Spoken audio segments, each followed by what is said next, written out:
Hi friends, this is Dainty Tank. Thank you for joining me. Welcome back to Please Be Happy. This is part 7 in our series. 7. Booked at in the Priority Card area. You know the drill by now. Welcome back. I've missed you. And we can get back to business. Because... Ooh, I needed that break. Back to it. I should like you, but I don't. For some reason. Last we left off, we had helped Gerby and Tommy find a bug. But there is a new thing, and it has an exclamation point over Lena. So, we're going to go do that. Since I don't have anything better to do, so I'd head back to the park to see Lena. Aspen told me where and when I could find her, although we both know that Lena won't have any idea who I am. Making sure that I see Aspen and Juliet every day is hard enough as it is. Although I like Lena, I don't think I can put in the effort to have her remember me too. And maybe if she started coming by the library in the mornings like Aspen does, although I'm pretty sure that's the last thing Aspen would ever want to happen. I go to the park where we play tennis and wander around searching for Lena. It takes a bit longer, since I'm not looking for something as obvious as a tennis court, but I finally find her in a group of people near some trees. All of them, including her, have shovels in their hands and are working on digging holes. Finally, something I'm good at. Although compared to tennis, it looks more like punishment than a hobby. I walk over to Lena, who's barely made a dent in the ground. She waves when she sees me, but not in the familiar way. Hi there! Here to volunteer? Maybe? Volunteer for what? Volunteer for what? To save the planet, duh! What does it look like we're doing? Digging holes. That's what it looks like. Digging in the dirt? Yes. Exactly! We're planting new trees to, help beautify the city of Wellington by promoting natural resources. I think. She says the second part like she's reading off a label. Or a sign. If you want to help out, go talk to Cyrus. He'll get you all set up. Cyrus, huh? Lena points over at someone that I sort of recognize, the Dryad that Lena was watching when we played tennis. Oh, hi! Oh, you are a gangly human. Not human, gangly person because you're a Dryad. Since I'm here, I may as well give it a shot, so I follow her instructions and walk over. Hi there. I'm here to help out. Sweet. Welcome aboard. I'm Cyrus. Here's a sapling and a shovel. Oh, you sound so nerdy. Cyrus holds out a shovel in one hand and a small bucket with a tree in the other. I take them, doing my best not to drop the sapling. Okay. I'm Miho. What do we do now? First you dig, then you plant. Then you do that over and over until you get bored and go home. That sounds easy enough. Everyone says that at first. Good luck. Jeez. He has a sunny disposition. And very beautiful purple eyes. He starts to walk away, but then pauses. Hey, quick question. Are you friends with that girl over there? The one with the wings? Lena? Sort of. Can you let me know if she... Actually, never mind. Forget it. Are you interested in Lena? Let me know if you need any help. Fine. This time, he really does leave, walking around to check the progress everyone is making. Now that I'm all set up, I take the things he gave me and go back to where Lena is. Good to go? Since you're new too, let's have a race. We can see who plants more trees by the end. Before I can respond or even think about it, Lena starts furiously hacking at the ground. Dirt flies like she's building my den. I watch her for a second and then start my own. Don't really want to compete with Lena, so I go at my own pace. It's a little awkward. I could do this in seconds as a fox, but using a shovel feels strange and inefficient. Muscles I don't even know I have start to feel sore. Only a few minutes later, Lena sprawls on the ground in exhaustion. She's only halfway done at best. I didn't think dig a hole. A+ voice acting. Thank you, Studio Elon, for everything you've done for the voice acting on this game. While she's laying there, Cyrus comes around on one of his inspections. He stops and examines both of our handiwork. Nice job, Miho. You're a natural. Lena? Good effort. Oh. Lena leaps to her feet, using her wings to propel herself into a standing position. I wasn't taking a break. I was, testing the ground to see if it might be softer over here. Look, this one will be even better. Oh dear. Before our eyes, Lena starts to attack the ground again. Oh no. Ah, go back. Oh, even faster or something. Oh, he looks strangely resigned. Just don't hurt yourself, okay? I don't want to have to carry someone to the hospital again. Again? Carrie? I mean, again? Lena asks questions without stopping her work. It's a long story. Anyway, just be careful. Okay. As he begins to leave, Cyrus puts a hand on my shoulder. I tense up and manage to not shake it off. Keep an eye on her, would you? I nod and Cyrus walks away. As soon as he's out of earshot, Lena comes to a halt. Miho, right? I need you to break my arm. We got this. Just solid break. You... what? Yeah, maybe that's a bit much. Maybe just a finger would be enough. Why would you want to do that? Oh, you're right! A broken leg would make more sense. No! I'm not entirely sure we're having the same conversation. I decided to try a different approach. So, are you and Cyrus friends or something? Friends? Kind of. Unfortunately. Oh, you want more? You don't want to be friends? I want to be more than that! For the first time ever, Lena looks around after speaking like she's worried someone might have heard her. Like... best friends? Oh, poor Miho. More than that! Like boyfriend and girlfriend. Oh... Do you know what that is, Miho? That explains why I didn't understand. How's that going? She sighs and her wings droop. Aw, droop, snoot. The snoop droops. Well, you just saw pretty much.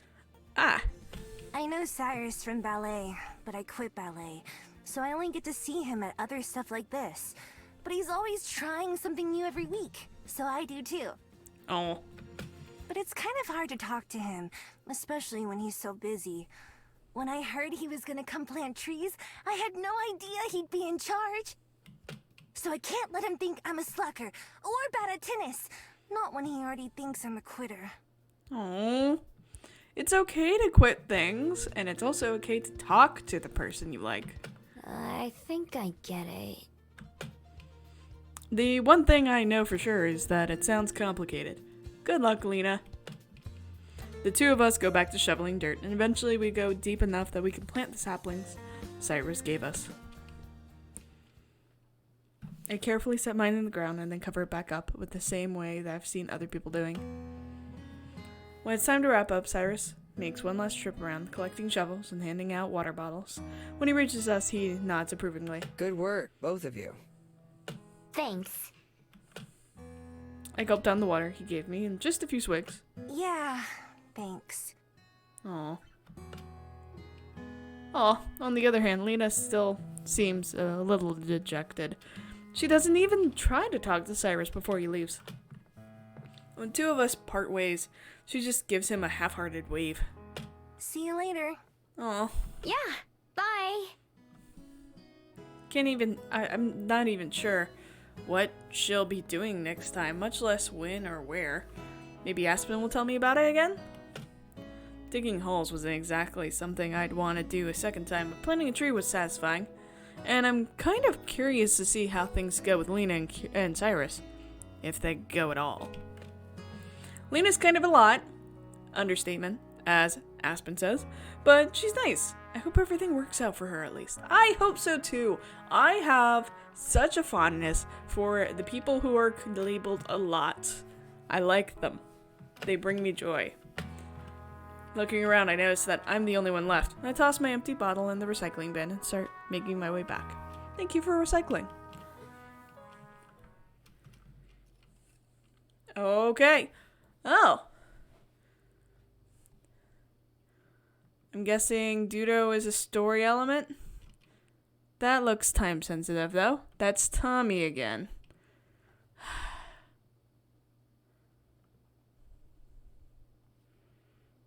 I don't know what the little nubbins mean. What do they mean? Is there like... Okay.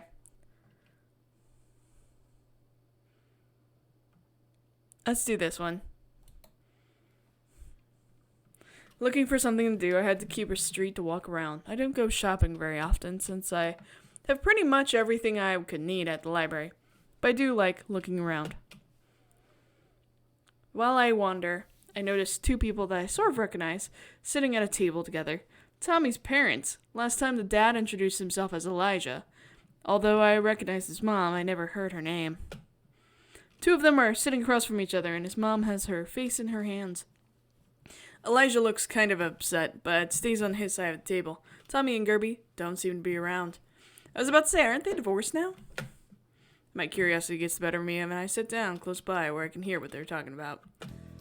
Gwen, we're still on the same side here. Tommy's side, right? No. Gwen. Also, since you just met Elijah yesterday, would he also remember you? I know. It's just...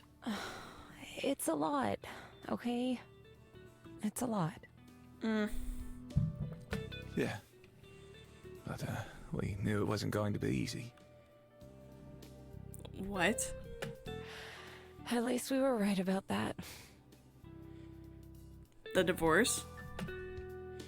Gwen pats her pockets, looking around, and Elijah pulls out a pack of tissues from his own pocket. He offers them to her, and she takes one and blows her nose.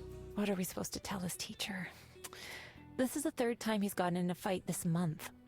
This month? Oh, honey. Are they talking about Tommy? I can't picture him in a fight. He's way too small. What would he even be fighting about? Did they say if he won or not? I mean, good question. Not the point. Elijah! Sorry. Why don't you talk to the school and let them know that we're dealing with it? And I can talk to T when he's back from your place next time. T. Fine. Maybe he'll listen to you better than he'll listen to me. You have paint on your pants, so is Gwen an artist? Maybe. It's a shame we can't get Gerby to talk to him. Gwen scoffs. Or anyone. I don't think it's bad for him to have an imaginary friend or anything, but... Oh, that's right.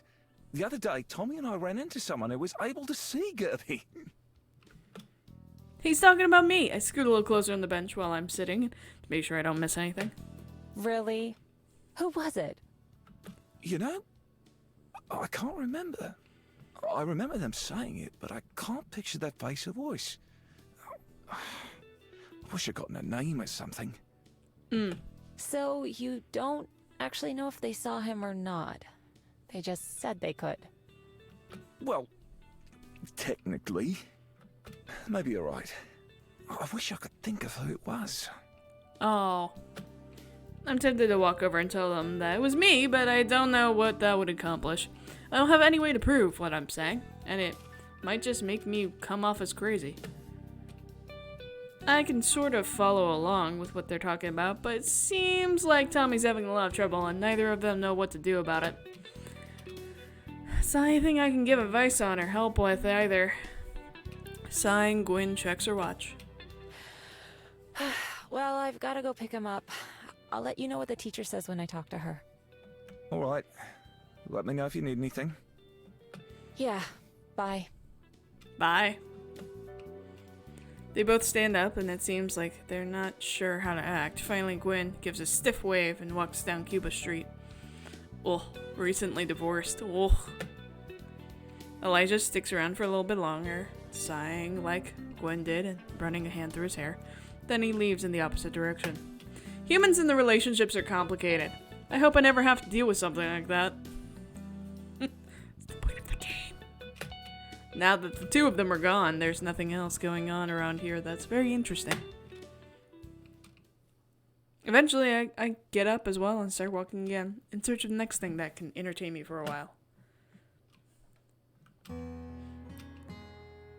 Evening. Night. Friday. After another day spent entertaining myself around town, I decide to take Aspen's advice and ask Juliet about a TV. The light is on in Juliet's study, meaning she's in there. I knock on the door and get an instant response. Come in. Yes, indeed. The study hasn't changed at all since I was here a couple days ago, except there aren't any bats in the corner this time. It's just me and her. Hi. Good evening, Miho. What brings you here? I'm a little worried about how to do this. Usually I would just take something I want. Lately I've started saying yes when people offer me things, but going in and just asking for something?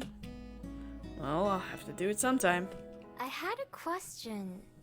Yesterday, Aspen said I should ask about getting a TV in my room. That way, I'd have something to do. Oh, that is a good idea. I take it today wasn't particularly exciting either. Not really. It was fine. Nothing bad happened. I'm just... I don't want to say I'm bored, but if she thinks I'm blaming her or ungrateful. I bite my lip, trying to think of a better way to put it, but she seems to read my mind. Bored? It's all right, you can say it. An empty room would be boring for anyone. I believe there should be a television somewhere around. Let's take a look.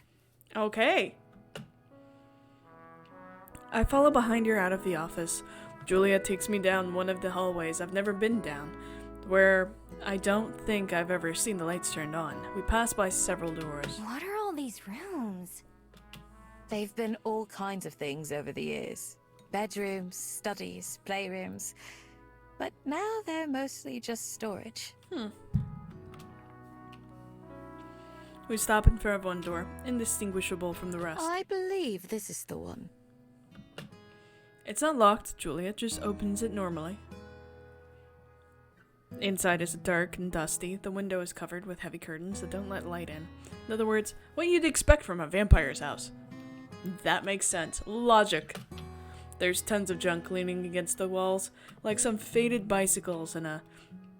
Faded bicycles? Against the walls?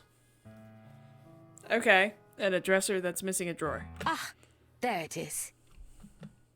Julia points and I see what she's looking at. There's a TV in one corner, with its cords wrapped around itself in a thick blanket of dust. We both walk over and I wipe some of the dust away. I immediately blow into my nose. Oh, that was precious. That was absolutely precious. Miho, are you alright? Oh, I love the voice acting. Such a good job. Still, I back a few steps away. As you can tell, it's been a while since I've come in here. Fair? Much more carefully than me, Juliet cleans off the TV. I believe it should still work, though. Okay, I can move it to my room then. It's alright. I can take it. Okay.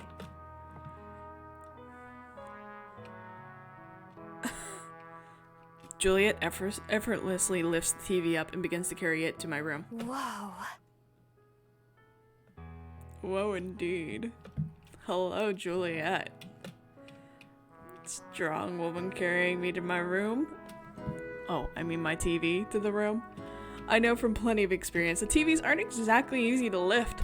I need to remind myself to never piss her off. Yeah, good idea. Or do, purposefully. I hurry after her, arriving at my room just as she sets the TV down in the corner and plugs it in. Let's see. She presses the power button with a soft buzz. It comes to life. Yeah, I've got autism actually. Just fun facts.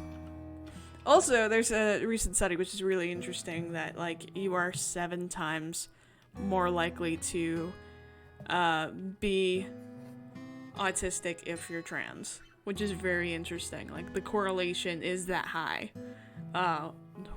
Mind blow. But anyways, you can hear electricity, and I've always listened to the electricity. I've been booked by the whine of like a thermostat, like put like clothes over it to muffle the whine.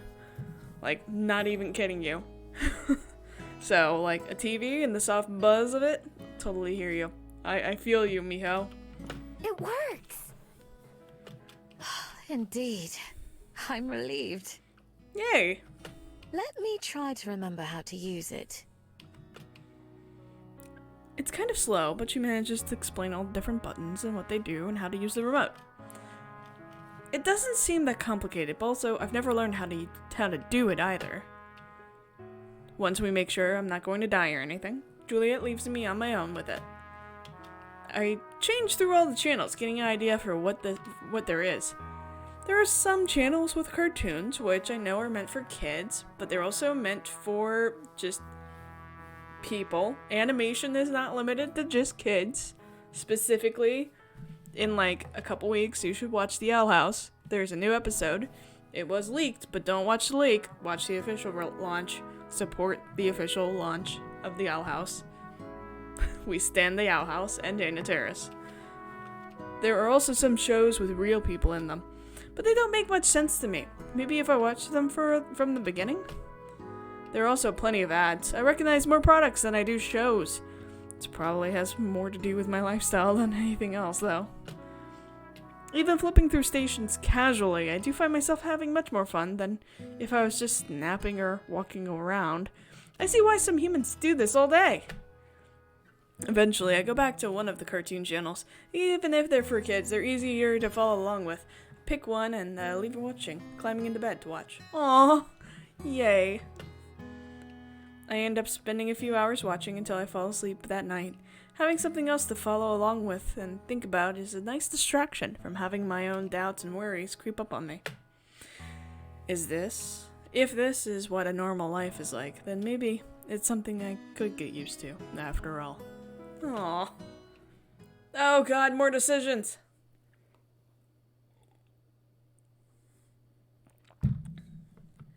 Is it like this will progress the day, and like there's more things I could do? Or does the clock progress the day? I'm gonna try an experiment. We're gonna go to the botanical garden, which is just the clock, and then see if this goes away. If it does, we'll reload. Because the garden is so beautiful, it's not uncommon to see artists mulling about, trying to capture the plants' likenesses in their sketchbooks. Sometimes it's young artists, probably fulfilling homework assignments, and sometimes it's experienced artists, with elaborate contraptions to hold up their canvases and carefully selected color palettes. Today, I walked past an old couple painting a red rose bush. Maybe the paintings are in an early stage, or maybe it's style I don't really understand, but each of their respective canvases look pretty murky and unlike the roses in front of them. But they smile at each other and point out little details of the colors and the leaves as they work. It seems kind of nice, so I guess who cares if the paintings are good or not. It's nice that they can do something like that together. Okay, so it does matter, because it does progress the timing. So we're going to load back.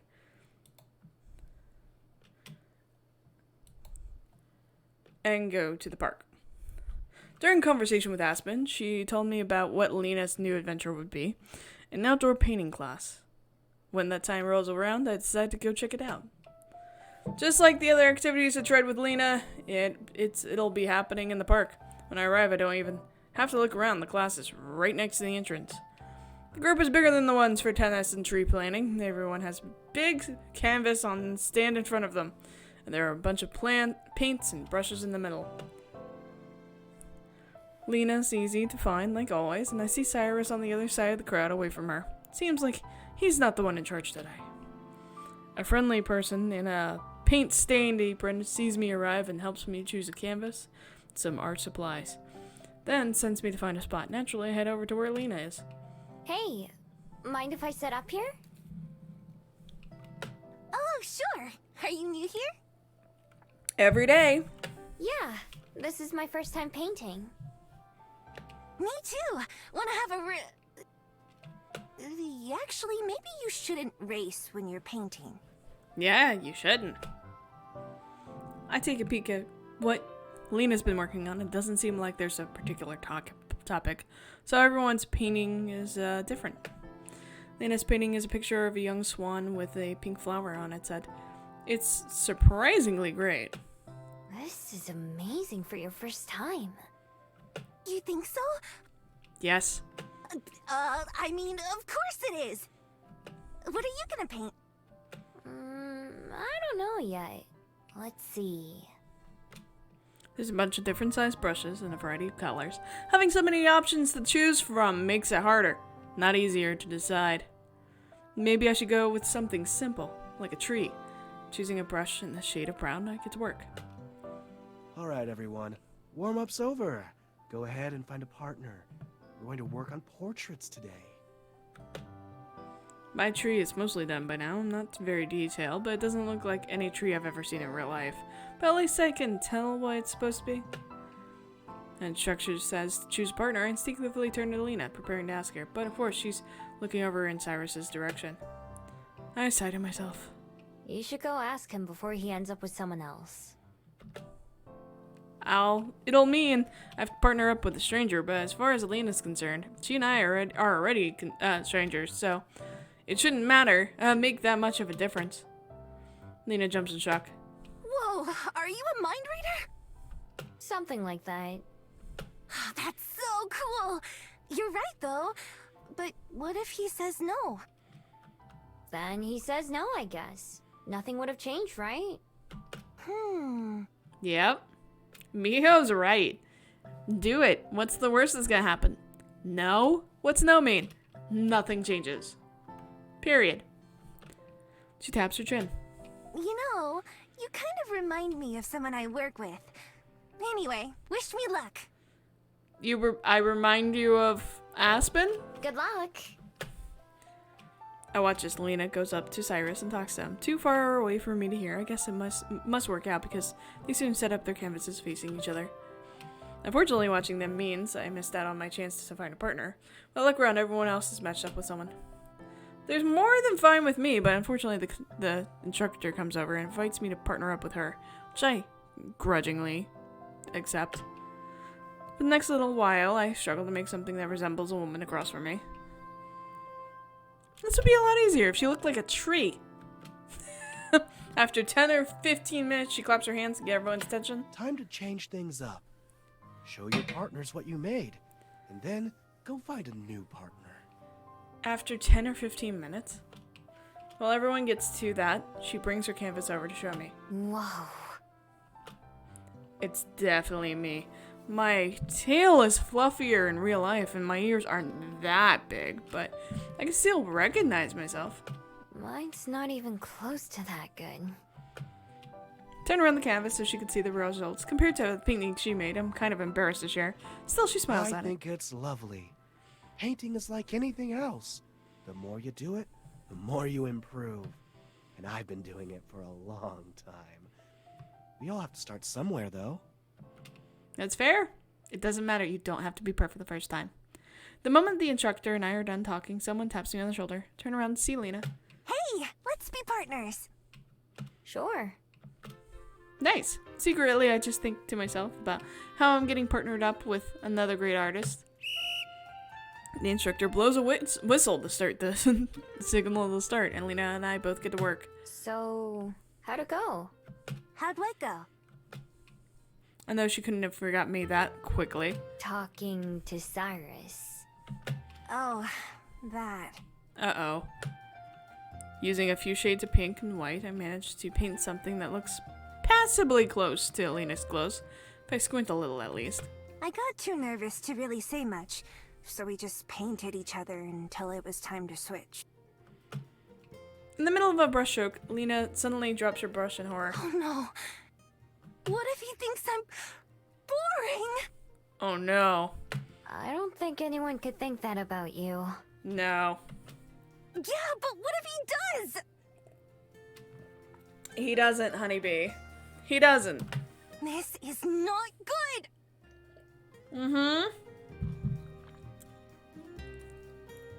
It doesn't matter what you want him to think about you. Just be you. Leaving the paintbrush in the grass, Lena closes her eyes and puts her fingers on the sides of her head, like she did back at tennis. She must do that at least a minute while I keep working on my painting. It looks more like Lena than my last one looked like the painting instructor. But I already know her wings are going to give me trouble. Okay, got it. I need you to do me a favor. What is it? When we change partners again, I need you to go partner up with Cyrus, and then you can ask him what he thinks about me. No. Don't just straight up ask him, though. That'd be too obvious. Try to see if you can get him to say it without saying it. Say it without saying it? Yeah, you know, She makes a few gestures that remind me of charades, but I have no idea what she's trying to say. Okay, I'll try. Thanks, I owe you one. Okay. I'm not even motivated by that because it's not like she'll remember long enough for me to ever cash it in. I just want to see what happens. All right, new partners. This will be the last time. Here, this is my painting of you. It's better than the last one. I love the voice acting here. They did such a phenomenal job. It still isn't great, but I like the way some parts of it turned out. Ooh, I look great. Looking down at her own canvas, Lena frowns. I, kind of forgot to paint you. So, I guess I owe you two things. Okay. That's fine. Cool. Okay, hurry, before someone else takes him. I walk over to Cyrus as fast as I can without being self-conscious about it. Fortunately, he was distracted with something himself, so he's still on his own. Hey, wanna be partners? Alright. I'm sure it's a total coincidence you were just talking with Lena, right? Not at all. I appreciate the honesty. Anyway, let's get started. Both of us set up our canvases. Okay, so Cyrus, knows. I feel a little more in my comfort zone painting Cyrus. At the same time, I try to think of how to do what Lena asked. Is it because he's dryad, so he's part plant? Hey, can you do me a favor? Everybody's asking favors. Uh-oh. I mean, what is it? There's something that I want to ask Lena, but I don't know how she'll take it. We've known each other for a bit, but that's why I'm worried. I mean, I kind of know her feelings, but not that well. Kind of? She's stalking you. So, and maybe don't ask her this outright. Maybe you can try to see how she feels by, He makes some vague hand gesture that eventually turns into a shrug. Scissor. I don't know. Well, you know what I mean. No, I don't. Anyway, what I want to know is... A shrill whistle blows, cutting Cyrus off. All right, that's it. Time to show 'em off. I rub my ears to recover from the sound before waiting for Cyrus to continue. Actually, never mind. It was dumb anyway. Here's what I made. Ta-da! I love the ta-da. It's so good. Oh, phew. You know,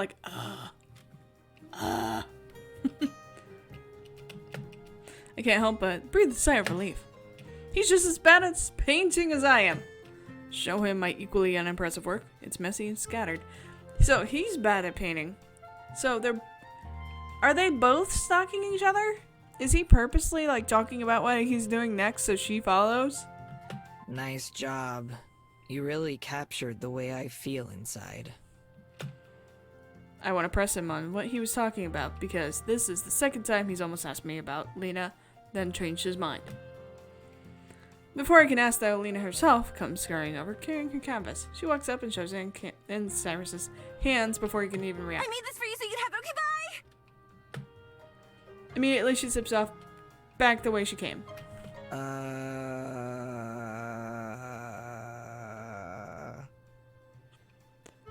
Voice acting. Love it. He holds the portrait out at arm's length where he can see it. I move behind him to get a good view as well. Just like Lena's picture of the swan, her picture of Cyrus is really good. Shows him looking thoughtful as he works on his own painting, biting his lip in concentration. There's a lot of detail in his eyes and face and on the leafy vein that runs up his neck. Whoa. This is... Good. Really good? Yeah. Two of us look around to try to find Lena, but she's nowhere to be seen. She must have left right away, or she's hiding somewhere. What was it you wanted me to ask her? Cyrus just shakes his head, still looking at the painting. It's fine. I need to ask her myself. Nice. All of us, minus Lena, helped the instructor clean up everything up, with some people taking home their portraits and others tossing them. Cyrus and I say goodbye to each other, but we never talk anymore about Lena. Still, even if it's a while before we hang out again, I have a feeling I haven't heard the last of this. Okay, cool. It's probably important if it's at the library and it's Tommy, and we're kind of invested in Tommy. So finish out Tommy. I'm lazing around at the library, relaxing in one of the comfy chairs near the shelves when the door opens. Two humans I recognize walk in, Gwyn leading Tommy by the hand. Of course, Gerby is floating above them. Three of them go right past me, and Gwyn takes a seat at an empty table close by. I'm gonna be right here. Remember not to go too far away, okay? I know. Mm-hmm. Smiling, Gwyn kisses Tommy on the forehead, and he makes a grossed-out face. Then she pulls out a pen and some papers and spreads them across the desk, sighing as she starts looking over them. I watch as Tommy, accompanied by Gerby, looks around the kids section for a bit. He pulls out a couple books off the shelves, but puts them back without opening them. Finally, he wanders over to the edge of the library and gets down on his hands and knees, crawling along the floor. I don't have anything better to do, so I go over to where he is as well. I nod at Gerby, as I do. What you doing? Tommy startles at the sound of my voice, but then holds up one finger to shush me. You're not supposed to talk so loud. We're in a library. Great, even kids are telling me off now. I'm looking for spiders, though. Spiders, huh? Why? 'Cause they're cool. 'Cause they're cool. Yeah, spiders are cool. Now that I think about it, he was trying to find bugs one of the first times I met him. I wonder if the one I caught for him is doing okay. Probably not, if I'm going to be honest. No, he probably killed it and then put it into a little mat and then hung it on his wall. Like Sound of the Forest, an awesome autistic content creator on TikTok. Sound of the Forest, really awesome human. Are you collecting them? Yeah. Do you like bugs too? Kinda. I like some bugs. I don't like other bugs. I don't like mosquitoes. I don't think anyone likes mosquitoes. But I do enjoy myself an occasional bug. Not really. They're okay though. I've eaten a few when I had no other options. They are protein. But I don't think he wants to hear about that. Nobody does, except me. Everyone thinks they're gross and creepy. It's because they're a whole different type of life form. It's very interesting. But you don't. That's why I like them. Wanna help me look? I'm not very interested in catching spiders, but Juliet might count it as helping if I clean up a bit. Sure, why not? I think I know where some are. Whoa, really? Oh yeah, you probably can hear him. Yeah. There's this one corner that's really dusty. Gerby follows us as I take Tommy to the corner in question. Although Juliet keeps the library pretty clean, there are some cobwebs and dirt between one of the shelves and the wall. Wow, you were right! Gerby, come help me look! Gerby floats down to Tommy's eye level. Gerby's my friend. You can't see him, but he's here with us. Cool. I don't feel like explaining that I can in fact see him right now. Tommy closes one eye and peeks into the crevice, looking for bugs. Actually, Gerby's my only friend. I met him when I was looking for a beetle. He looks like a flower, but he's not. If I do find any spiders, I have to get two so they're not alone. Especially if they're married. If they have any kids, then that would make their kids be really sad too. That's so much trauma around the divorce. This kid needs therapy. I have to think that being taken away to be part of a collection would make them sad, but I keep that to myself. I crouch down to help Tommy look. There are some scraps of paper and a dusty pen on the ground, and plenty of spider webs above them. No spiders in them, from what I can tell though. Do you know where else they are? I don't want to take him too far away. Best to stay in the main part of the library. Maybe up front? If any came in through the door, they might set up close by. We go over there and start looking, with Tommy inspecting the floor and behind their furniture, poke around as well, checking some of the corners.